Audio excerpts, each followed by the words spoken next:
Ini berarti lokasi yang nanti akan disediakan bagi ormas keagamaan ini bisa disebut, bekas gitu ya? Kemungkinan mereka akan merugi, Mas. Saya sarankan sebenarnya kalau bisa menyarankan ya, Mas, ya, bagi pada PBNU dan PP Muhammadiyah, bacalah, riset-riset divestasi tambang kayak Aman Mineral dan lain-lain gitu ya, Mas, ya. Dulu itu ada beberapa yang divestasikan terus diberikan kepada pemerintah daerah akhirnya membuat joint venture perusahaan gitu ya, Mas. Ini kejadian di Indonesia, lalu kemudian tidak ada untungnya bahkan. Pemerintah daerah akhirnya membayar lebih dan bisa terindikasi kasus korupsi.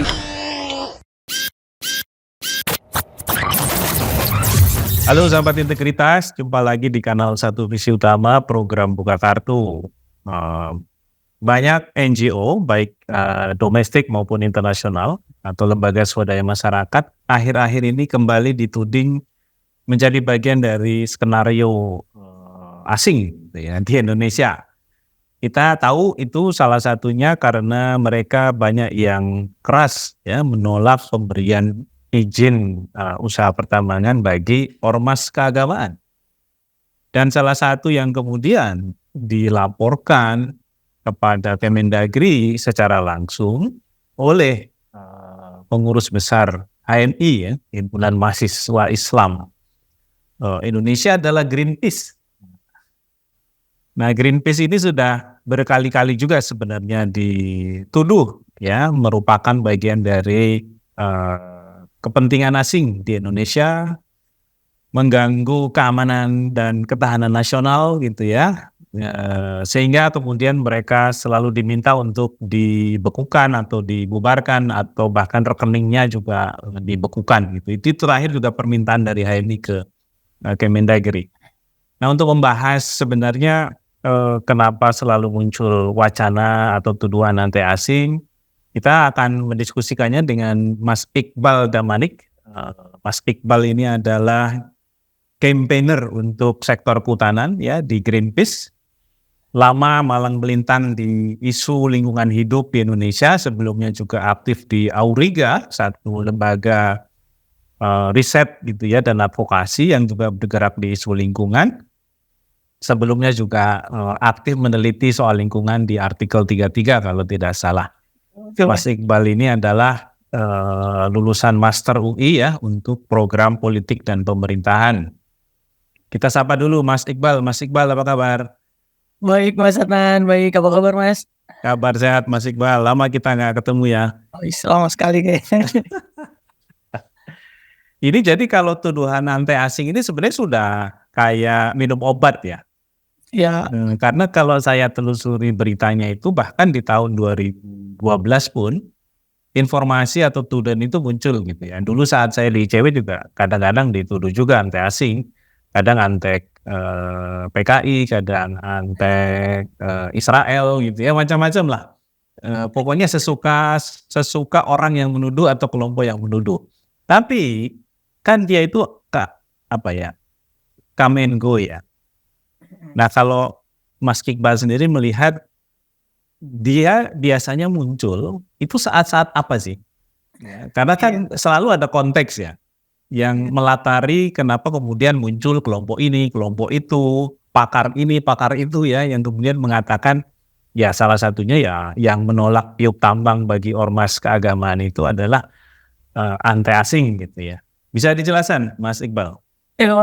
terima kasih Mas Adnan. Kita ngobrol ini ya. Aku juga lebih menarik rasanya kita ngelihat situasinya ya, Mas ya, daripada ngebahas teman-teman PP gitu ya. Walaupun kemarin mereka memang datang ke kantor terus memberikan klarifikasi dan sebagainya gitu ya.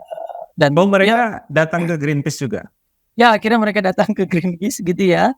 Karena ternyata ada banyak, saya nggak istilahnya bahasanya. Tapi kira-kira mereka juga ingin melakukan peralatan gitu ya, merawat gitu ya, bukan merawat.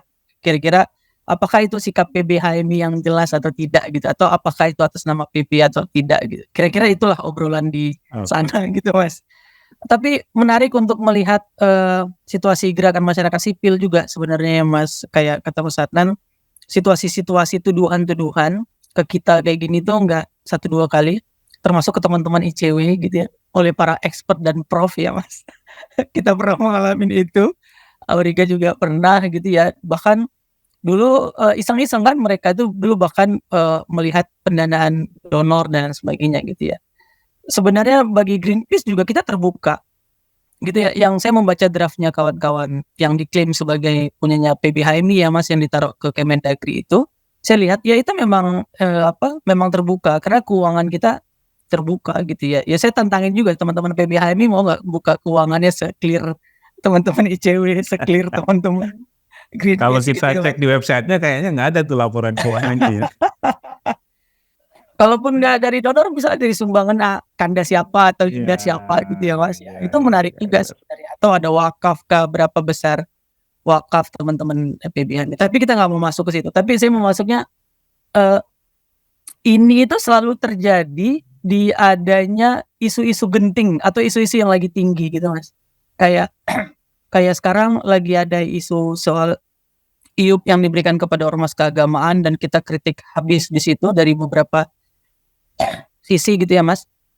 Dan itu terjadi gitu dan kemudian kita dikritik, seperti ini lembaga asing. Nggak jauh sebenarnya Mas menjelang pilpres waktu itu kita juga ada keluar dari PBHMI juga itu terduga teman-teman bukan terduga lah ya, diklaim sebagai anak-anak HMI, itu juga, meminta kita untuk naik kasus Haris Fathia juga Mas. Itu juga intensitas ke Greenpeace juga tinggi waktu itu demo, ke Greenpeace atau protes gitu ya, dalam bentuk tulisan atau selebaran. Waktu itu teman-teman yang mengklaim diri sebagai PBHMI bahkan bikin seminar nasional soal merdeka apalah gitu Mas, dan Yang mendanai siapa? nah itu dia tuh Mas, harus dikasih tahu. Ya salah satu yang dikritik Greenpeace, saya pikir kenapa Greenpeace dikritik ya, kalau dibilang krisis iklim sebagai agenda asing, Indonesia bagian dari upaya untuk mengatasi krisis iklim. Bahkan di Kita G20 pembahasan utamanya soal itu ya. G20 dan Indonesia kan bagian,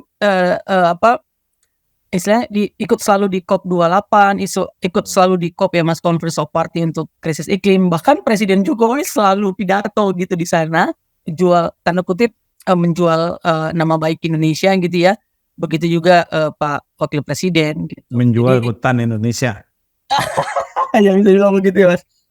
Jadi mengatasi krisis iklim ini ya memang agenda global gitu. Jadi sebenarnya kalau teman-teman HMI mau lebih mendalamin isu itu sebenarnya lebih baik gitu ya untuk kita berjuang bersama-sama. Bahkan, tidak harus mensupport Greenpeace, mensupport programnya pemerintah juga nggak masalah kan untuk melihat bahwa, Indonesia punya komitmen untuk krisis iklim gitu. Tapi yang kita sayangkan selama ini adalah kenapa kemudian gerakan masyarakat sipil di Indonesia ini selalu naik turun gitu ya Mas, naik turun gitu dan kita selalu dibenturkan antar gerakan masyarakat sipil gitu. Ini akan sulit sebenarnya ke depan untuk melakukan kritik-kritik terhadap pemerintah gitu ya Mas. Dan dulu kemarin kan juga ada istilahnya Mas ya, kalau seandainya Jokowi dihina, Banser akan pasang badan. Nah, yang Nah, model-model ya. begitu kan ada istilah-istilah begitu. Itu apa ya? Terus baru tahun ini kalau nggak salah Mas ada yel-yel kan yang IMM datang ke rumah Kaisang gitu ya Mas ya, yang jadi sebenarnya padahal kita tahu bahwa gerakan masyarakat sipil atau perubahan ini, sangat sangat dekat dengan teman-teman eksternal kayak organisasi kampus eksternal kayak HMI, IMM gitu ya. Karena mereka yang rutin melakukan pengkaderan gitu. Karena kan kalau di kader kan harusnya punya jiwa kritis ya. Jadi, jangan kalau dikritik jangan mayot gitu ya. Kalau dikritik ya bantah aja argumentasinya gitu. Nggak usah bawa-bawa asing. Yang masalahnya kan jadi agak mudah goyah itu kalau ada sesajen ya yang kemudian disediakan. Ini yang perlu kita tanya sebenarnya. Kadang hal-hal semacam itu kan selalu dicecar ya oleh mereka kepada teman-teman masyarakat sipil di NGO. Padahal kalau NGO itu kan sebenarnya aspek tata kelolanya sudah improve lah ya, sudah lebih baik. Misalnya kalau ICW ya publikasi laporan keuangannya setiap tahun, diaudit juga, dan kami yakin Greenpeace juga seperti itu. Apalagi kan ada international standard ya dari aspek akuntabilitas dan transparansi. Sehingga ya silahkan bisa dibuka dari mana saja pendanaan Greenpeace, pendanaan teman-teman di misalnya Amnesty International atau yang lain ya. Atau bahkan misalnya transparansi Indonesia yang internasional gitu ya, karena ada transparansi Indonesia internasional ya, TIA itu misalnya. Nah, Mas Iqbal, ya itu kan selalu muncul lah ya, up and down kan, come and go gitu ya, tuduhan-tuduhan itu. Akan tetapi memang hari ini kita melihat relasi ya antara kelompok masyarakat sipil yang ini lahir dan berkembang serta besar dari proses-proses pengkaderan itu gitu ya, termasuk ormasnya sendiri ya, ormas keagamanya sendiri yang kemudian semakin dekat dengan kekuasaan. Nah, dalam konteks misalnya perlindungan lingkungan hidup ke depan gitu ya, tentu ada alasan bagi Greenpeace untuk menolak para ormas keagamaan menerima iup tambang gitu ya. Dan itu bisa diceritakan lagi nggak Mas Iqbal, apa sih background-nya sehingga mereka perlu menolak gitu ya. Kita tidak sedang membahas fikihnya bagaimana, karena itu urusan dari para pemikir, Langitan itu ya Mas ya. itu pemikir agama lah yang Iya. memikirkan. Tapi kalau kita kan konteksnya lebih ke mungkin aspek lingkungan, kapasitas dan lain-lain. Nah, kalau asesmen Greenpeace sendiri apa Mas? Ini sebenarnya kita bicara kemanusiaan aja ya Mas ya untuk tambang ini gitu ya, bahwa bencana-bencana di lingkar tambang itu tuh udah banyak banget gitu. Anak-anak yang mati meninggal di lubang tambang di Kalimantan Timur itu udah puluhan gitu ya. Orang-orang yang tergusur dari tanahnya itu banyak gitu, kayak bahkan kita ngomongin masyarakat adat, komunitas lokal yang tinggal gitu di wilayah-wilayah tambang itu udah banyak gitu yang tergusur gitu. Jadi harusnya sih ormas-ormas keagamaan tuh pakai itu aja, satu itu saja, satu indikator itu saja harusnya sudah cukup gitu ya untuk mengatakan ini tidak gitu, karena dari sisi kemanusiaan ini udah bermasalah gitu. Ya, Nah, kalau agama nggak melihat atau menggunakan lensa kemanusiaan, terus buat apa agama itu kemudian ya? betul Mas. Karena kan kalau kita tahu sebenarnya orang-orang yang, apalagi saya nggak tahu ya, tapi saya nggak tahu pastinya gitu ya, tapi isu yang beredar adalah beberapa ormas keagamaan ini kan dapat tambang konsesi batubara di wilayah Kalimantan Timur kan ya Mas ya. Dan ini sebenarnya kalau kita lihat wilayah-wilayah Kalimantan Timur ini mana lagi sih yang mau ditambang gitu ya. Jadi kalau kita terbang di atas Kalimantan Timur tuh lubang tambang udah di mana-mana dan itu ditinggalkan begitu saja gitu ya. Dan ini membuat masyarakat yang tinggal di wilayah situ kesulitan air bersih gitu ya. Mungkin sulit ya Mas dibayangkan sama orang yang tinggal di Jakarta atau pimpinan-pimpinan ini, mereka ini yang tinggal di Jawa Tengah, di Jogja gitu ya Mas ya. Yang akses terhadap air tuh gampang, tapi di wilayah-wilayah Kalimantan sulit gitu ya. Jadi Bukannya mereka juga punya semacam pengurus daerah ya? Maksudnya ya pengurus ormas keagamaan di daerah yang juga merupakan wilayah tambang itu kan pasti ada ya. Dan tentu masalah-masalah yang dihadapi oleh mereka di daerah itu terkomunikasikan dong ke atas gitu ya, di tingkat pengurus pusat gitu. Artinya sebenarnya bukan itu yang kemudian jadi pertimbangan, kayaknya sih gitu, kalau dugaan saya. Betul, karena pasti ada pertimbangan-pertimbangan dari DPW gitu ya Mas. Sama ini sih Mas, ini mungkin semudahan ada yang dengar kita ya Mas ya, karena Mas Anan kan banyak teman juga ya di organisasi itu gitu. Segini deh Mas, kan katanya mau keberlanjutan gitu ya Mas, ada klaim keberlanjutan, lebih ramah lingkungan, lebih memperhatikan masyarakat gitu ya. Nih saya tanya nih Mas, satu pada ormas mereka atau saya tantangin ya, sebutin satu aja tambang yang nggak merusak lingkungan, satu aja nih. Nah itu paling atas gitu ya. Kalau mereka bisa jawab lagi, sebutin satu aja tambang yang berhasil direklamasi di Indonesia, satu aja Mas, gitu ya. Karena apa? Reklamasi ini sulit Mas, sulit, mahal biayanya. Perusahaan-perusahaan besar aja tidak bisa mereklamasi tambangnya gitu ya. Apalagi tentu saja NU dan Muhammadiyah akan terbatas kemampuannya gitu. Dan itu butuh modal besar berarti kan untuk melakukan reklamasi kan? Betul, butuh modal besar, butuh uang yang sangat besar, dan butuh keahlian yang sangat besar gitu ya Mas, atau sangat mumpuni di situ. Karena salah satu kewajibannya adalah mengembalikan pohon-pohon kunci kan Mas ya, atau biodiversity kunci. Jadi kalau dan salah satu yang kalau bekas konsesi yang disampaikan itu, kan itu adalah hutan-hutan tersisa sekarang ya Mas, yang belum dibuka kan. Kalau yang udah dibuka kan buat apa ya? Yang belum dibuka bagian adalah hutan-hutan tersisa gitu. Sedangkan saat ini kita sedang berhadapan sama krisis iklim yang membutuhkan hutan tetap dijaga gitu. Jadi kalau hutan dibuka sama ormas keagamaan, kayaknya saya kehabisan kata-kata gitu ya Mas ya untuk bisa mengomentari bahkan ya ada ormas keagamaan yang membuka hutan. Karena saya yakin mau sampai ratusan tahun pun mereka nggak akan pernah sanggup mengembalikan fungsi hutan itu ke fungsi awal sebelum ditambang. Jadi ini berarti lokasi yang nanti akan disediakan bagi ormas keagamaan ini bisa disebut bekas gitu ya? Benar Bekas Mas. penambangan oleh perusahaan besar dan kemudian mereka diminta untuk nambang di situ. Iya, jadi kan kalau dari logika yang saya baca atau beberapa media dan peraturan, kan dulu kita punya PKP 2B kan Mas, dan PKP 2B itu mau berakhir, kemudian mereka berubah sekarang dengan undang-undang baru menjadi izin usaha pertambangan. Nah, mereka juga mendapatkan izin usaha pertambangan khusus. Nggak semua konsesinya bahkan Mas, jadi kayak blok aja gitu. Jadi ada misalnya katakanlah perusahaan KPC misalnya di Sangatta gitu ya Mas, itu kan udah mau berakhir. Terus ada blok mana gitu yang diberikan kepada ormas tambang kayak gitu. Ormas keagamaan. Jangan sampai Ya, nyebut cocok juga ormas kalau kita sebut tambang. ormas tambang ya Mas ya. Ormas keagamaan plus tambang gitu kan. Agamanya tambang gitu ya. Mas Iqbal, ada kemungkinan nggak ketika isu tadi ya kesiapan modal yang cukup besar, kemampuan spesifik yang harus dimiliki gitu ya, itu membuat akhirnya izin-izin itu ya dijadikan sebagai dagangan saja.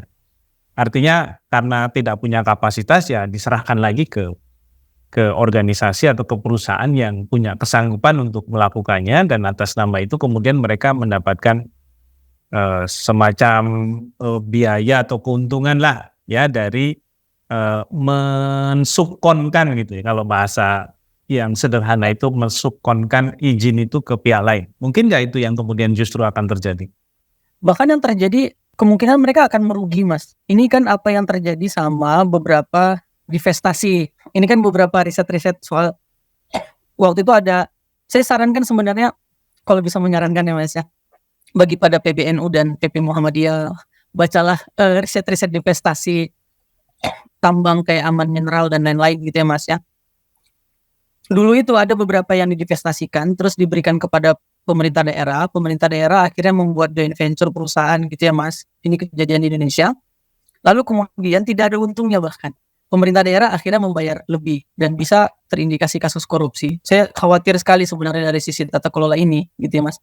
Jadi diberikan, ini kan agak aneh sebenarnya Mas. Kenapa sih harus memberikan kepada ormas? Kalau seandainya ormas punya perusahaan ikut lelang aja gitu. Yang sahamnya dimiliki sama ormas. Ini kan kita diputar-putar kan ini Mas ya. Ya. Ormas kan nggak memungkinkan untuk punya tambang. Terus ormas akhirnya bikin perusahaan gitu. Ya kenapa harus ada PP khusus atau Perpres khusus untuk ormas gitu ya Mas. Bahkan sekarang kampus juga ditawari ya. Ingat saya terakhir ya, kalau kampus mau ya bisa dapat juga gitu ya, silahkan gitu. Ini kan jadi aneh ya Mas ya diputar-putar gitu ya. Kalau seandainya kampus mau bikin perusahaan gitu, profit side ya bikin aja gitu ya Mas ya. Jadi misalnya Muhammadiyah punya profit gitu ya Mas, nanti akan digali gitu ya tambangnya. Yang paling penting dipikirkan adalah tambang ini tidak semuanya untung gitu ya. Kalau mau dianalisis juga KPC itu merugi beberapa kali kan Mas. Jadi kita tuh selalu berpikir bahwa pertambangan batu bara itu akan selalu punya keuntungan besar gitu. Jadi nanti jangan-jangan bahkan dividen nggak dapat, dividennya habis dibagi di perusahaan tadi kan Mas ya, yang menjadi subsidiary. Itu dia yang jadi persoalan gitu. Dan bahkan jangan-jangan Muhammadiyah sama NU yang membiayai perusahaan tambang tersebut, dan itu mungkin terjadi. Bisa membuat keuangan ormasnya menjadi bleeding ya kalau kemudian dipaksa ya. Sebenarnya cara paling gampang Mas, kalau benar-benar mau memberikan kepada ormas ya Mas, berikan aja golden share ke NU sama Muhammadiyah di BUMN. Lebih clear kan Mas ya? Kasih golden share misalnya 5%. Kayak gitu. Untung tidak untung mereka tidak berbagi resiko tapi hanya berbagi profit gitu. Kalau Muhammadiyah dan NU masuk ke tambang saat ini ya mereka tidak hanya berbagi profit tapi juga akan berbagi resiko gitu. Dan resiko itu akan ditanggung sama NU dan Muhammadiyah. Jadi sebenarnya alih-alih ini adalah kue yang lezat gitu ya, justru bisa jadi jebakan Batman ini ya Mas Iqbal ya? Bisa jadi jebakan Batman yang susah keluarnya gitu, Mas. Susah keluarnya. Nah, ini tentu perlu dipikirkan ya oleh pengurus PBNU, pengurus pusat Muhammadiyah ya, supaya ketika mereka mengatakan kami terima tiup tambang dari pemerintah ya selanjutnya apa gitu kan, butuh kajian, butuh persiapan, bahkan mungkin butuh simulasi perhitungan juga ya.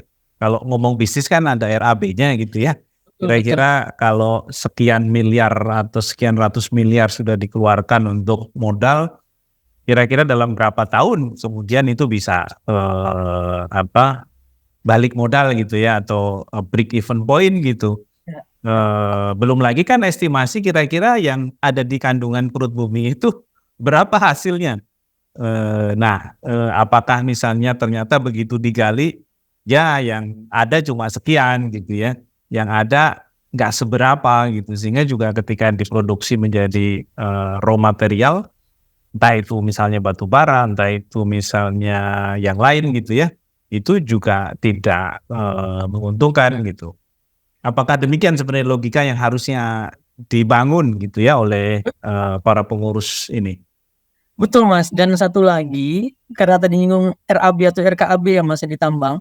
Jadi perusahaan tambang itu wajib menyetorkan RKAB setiap tahun, Mas. Jadi dia udah dapat IO, dia harus setorkan RKAB. Dan salah satu hal di dalam RKAB itu adalah rencana reklamasi.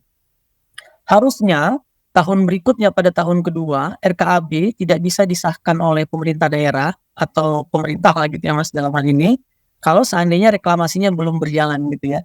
Dan itu yang terjadi saat ini.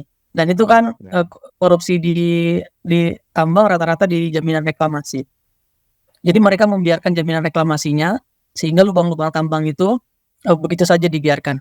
Sekarang NU berani tidak melakukan reklamasi sebelum mereka melakukan pertambangan gitu ya, di tahun kedua. Saya nggak yakin karena biaya untuk melakukan reklamasi sampai dia selesai sudah habis sebelum mereka mendapatkan keuntungan baru.